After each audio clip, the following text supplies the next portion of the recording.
नमस्कार मित्रांनो, जय शिवराय, जय शंभूराजे। आज आम्ही विशाळगडावरती आलेलो आहे आणि विशाळगड माझ्या मागे हा डोंगर आहे, या डोंगराच्या वरती आहे आणि वरून 1.5 किलोमीटर अंतर चालत चालत आज आम्ही या ठिकाणी आलेलो आहे। या ठिकाणी खोल दरी आहे आणि दरीच्या कोण्यावरती एक असे प्राचीन पूल आहे। या पुलाला 500 वर्ष होऊन गेले तरी सुद्धा हे पूल आहे तसे मजबूत आहे। या ठिकाणी पावसाळ्यामध्ये जोरदार पाणी वाहते आणि पुलाच्या दोन्ही दरवाजामधून बाहेर दरीमध्ये पडते। पाण्याचा प्रेशर पुलावरती जोरात पडतो तरी देखील पूल आहे तसे मजबूत आहे। याचं उत्तम कारण आहे छत्रपती शिवाजी महाराजांच्या काळामध्ये बनलेलं शिवकालीन दगडी पूल।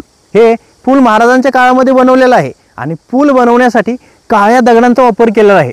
दगड एकत्रित जोडण्यासाठी चुन्यांचा वापर केलेला आहे। या पुलाला 2 दरवाजे आहेत। ते दरवाजे आणि हे पूल कसं बनवलेलं आहे ते आपण प्रत्यक्ष तिथं जाऊन बघायचं आहे, पण तिथं जाणं थोडं अवघड आहे। खाली जाण्यासाठी आपल्याला या पायवाटेचा सहारा घ्यावा लागतो। या पायवाटेने आपल्याला पुढे जाऊन या दरीच्या कोण्यावरती असलेले शिवकालीन पूल बघायचं आहे। त्यासाठी आपल्याला इथून पुढे चालत जायचं आहे। नंतर या खोल दरीच्या कोण्यावर जाऊन हे पूल बघायचं आहे। बघू शकता मित्रांनो तुम्ही, या ठिकाणी एकदम ॲडव्हेंचर प्रवास आहे, कारण सावधगिरी बाळगून यावं लागतं। कच्चा ट्रॅक आहे आणि पुढे गेल्यानंतर खोल दरी असल्यामुळे आपल्याला सांभाळून या ठिकाणी यावं लागतं। इथून तुम्ही कधीही हे पूल बघायला आला तर पुढे जाऊ नका, कारण पुढे खोल दरी आहे आणि ह्या दरीच्या कोण्यावरती हे शिवकालीन पूल आहे। बघा, या ठिकाणी सर्वत्र गवत आहे, अडचण आहे। आता मी तुम्हाला पुलाच्या खाली जाऊन पूल दाखवणार आहे। त्यासाठी मला या ट्रॅकने आणखी पुढे जावं लागणार आहे। बघू शकता तुम्ही, मी आता या पायवाटेने पुढे निघालेलो आहे। बघा मित्रांनो, या ठिकाणी भरपूर अडचण आहे तरी देखील आम्ही आता खाली उतरत आहे आणि हे पूल ह्या कोण्यावरती बनलेलं आहे। त्या ठिकाणी सध्या पाणी पण वाहत आहे। हिवाळ्याचे दिवस आहेत तरी देखील त्या ठिकाणी पाणी आहे। अजून आपल्याला खाली उतरावं लागणार आहे। बघू शकता मित्रांनो, या ठिकाणी हे पाणी असेच वाहत वाहत पुलाच्या दोन्ही दरवाजामधून बाहेर पडते। जेव्हा पावसाळा असतो तेव्हा या ठिकाणी जोरदार पाणी वाहते। मी आता पुलाच्या एकदम जवळ जाणार आहे आणि तुम्हाला हे शिवकालीन पूल दाखवणार आहे। या ठिकाणी जे पाणी आहे हे पाणी एकदम साफ आणि स्वच्छ आहे। आपण ह्या पाण्याचा उपयोग पिण्याच्या पाण्यासाठी पण करू शकतो आणि या पाण्यामध्ये उतरल्यानंतर आपल्याला एकदम गार पाण्याचा अनुभव मिळतो। तुम्ही बघू शकता या ठिकाणी कशी परिस्थिती आहे आणि फायनली या पुलाजवळ मी पोहोचलेलो आहे। बघा, हे आहे शिवकालीन दगडी पूल। दोन्ही दरवाजांचा मधला भाग या ठिकाणी जोडलेला आहे आणि हे काळे दगड एकावर एक कसे रचलेले आहेत याचे उत्तम कारण आपल्याला समजेल महाराजांच्या काळामध्ये बांधकाम किती मजबूत केलं जायचं। बघा, ह्या दोन्ही दरवाजांचा आकार बघा, एकदम सटीक आणि बघण्यासाठी सुंदर आहे। आणि हे दगड जोडण्यासाठी जो चुना वापरला होता तो चुना सध्या या ठिकाणी नाही, तरी सुद्धा दगड आहे तसे एकावर एक टिकून आहेत। आता मी या दरवाजामधून आणखी बाहेर येतो।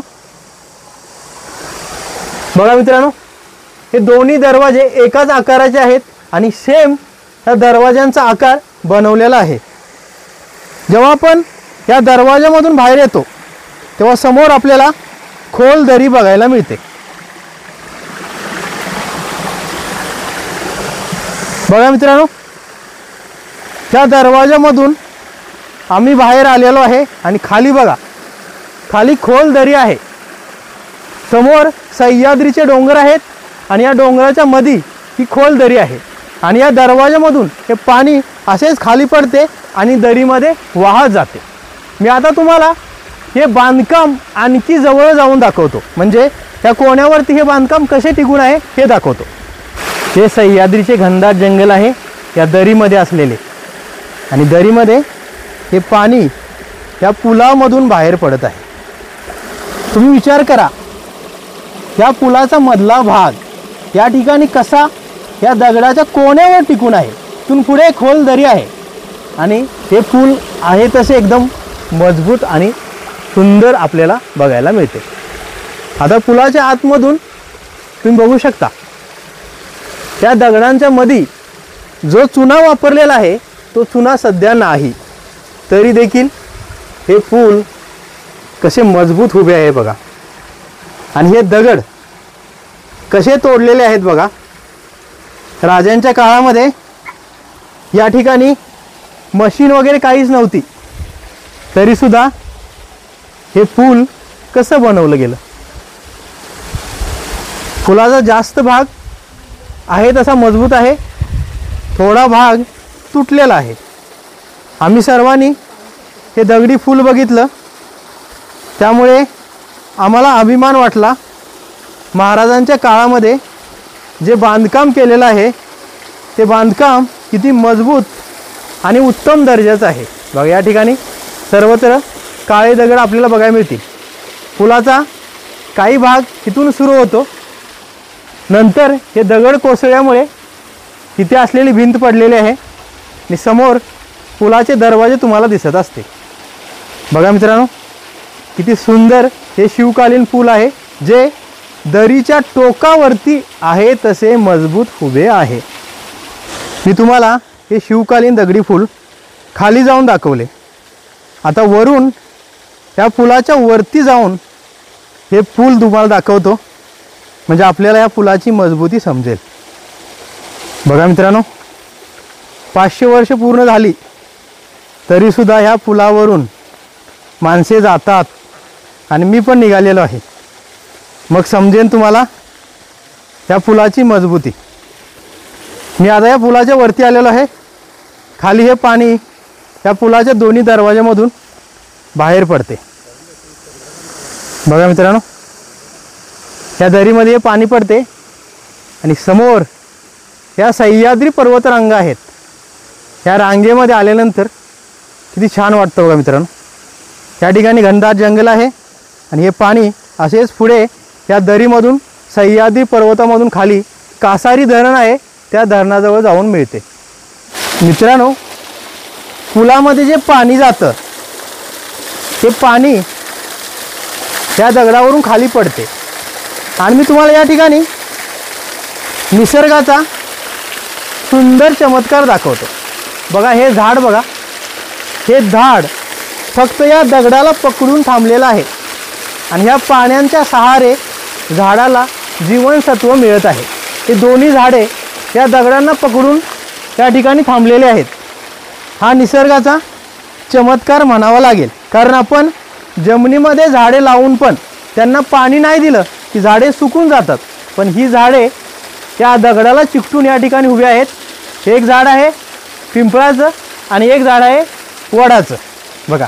ही दोन्ही झाडे या शिवकालीन पुलाजवळ आहेत आणि या ठिकाणी आल्यानंतर आपल्याला प्राचीन इतिहास समजतो, म्हणजे छत्रपती शिवाजी महाराजांच्या काळामध्ये जी बांधकाम केली जायची ती बांधकामे किती मजबूत होती।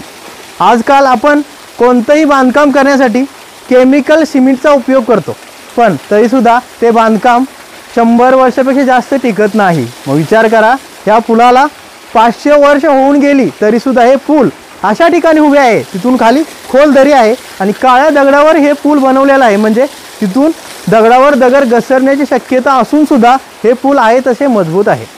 आज आम्ही विशाळगडावरती आलो आणि या गडावर येऊन तुम्हाला शिवकालीन दगडी पूल दाखवलं। पुलाच्या खाली जाऊन खाली असलेली खोल दरी दाखवली, इथला सुंदर निसर्ग दाखवला, इथे वाहणारे सुंदर पाणी, स्वच्छ पाणी दाखवले। तर आज मी तुम्हाला हा व्हिडिओ बनवून दाखवला। हा व्हिडिओ तुम्हाला कसा वाटला मला कमेंट करून नक्की सांगा आणि असेच नवनवीन मराठी व्हिडिओ बघण्यासाठी चॅनलला सबस्क्राईब करा, शेअर करा, लाईक करा आणि बेल आयकॉन दाबून नोटिफिकेशन ऑन करा। पुन्हा भेटूया अशाच नवीन मराठी व्हिडिओसोबत। धन्यवाद। जय शिवराय, जय शंभूराजे, नमः पार्वती पते, हर हर महादेव।